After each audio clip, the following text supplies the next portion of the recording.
BMD এর প্রকৌশলীকে লাঞ্ছিতের নেপথ্যে 19 কোটি টাকার কাজের ভাগ বাটোয়ারা। এটা কে করছে? অন্তর্বর্তী সরকারের কেউ না। এটা কারা করছে? দর্শক, রিপোর্টটা নিশ্চয়ই আপনারা পড়লেই বুঝতে পারবেন। রাজশাহীর বরেন্দ্র বহুমুখী উন্নয়ন কর্তৃপক্ষের তত্ত্বাবধায়ক প্রকৌশলী শহীদুর রহমানকে লাঞ্ছিত করার নেপথ্যে 19 কোটি টাকার কাজের ভাগ বাটোয়ারা করার অভিযোগ উঠেছে। নগরের তেরোখাদিয়া এলাকার কাজের ভাগ না পেয়ে মহানগর জামাত ইসলামীর প্রয়াত এক নেতার ছেলের নেতৃত্বে রোববার সন্ধ্যায় শহীদুরকে লাঞ্ছিত করা হয়। এ সময় তার কার্যালয়ে ভাঙচুরও করা হয়। কি বলে ভাঙচুর করছে? যে আগে ওদেরকে দিচ্ছিস, এখন আমাদেরকে দিবি না কেন?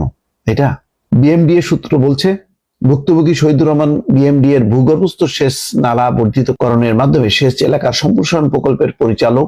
রাজশাহী ও রংপুর বিভাগে আগে থেকেই প্রায় 4500 গভীর নলকূপ আছে। নলকূপগুলো 610 মিটার এলাকায় সেচ দিতে পারে। সেটি পাইপলাইনের মাধ্যমে আরো 50 মিটার করে সম্প্রসারণ করাই এই প্রকল্পের কাজ। প্রত্যক্ষদর্শীরা বলছে, গতকাল সন্ধ্যা 6টার দিকে 10 থেকে 12 জন ব্যক্তি পিডি শহীদুর রহমানের কার্যালয়ে যান। দলটির নেতৃত্বে ছিলেন মহানগর জামাতের প্রয়াত আমির আতাউর রহমানের ছেলে সাকিব। তিনি নগরের তেরোখাদিয়া এলাকার বাসিন্দা এবং মহানগর জামাতের আরেক নেতার শ্যালক।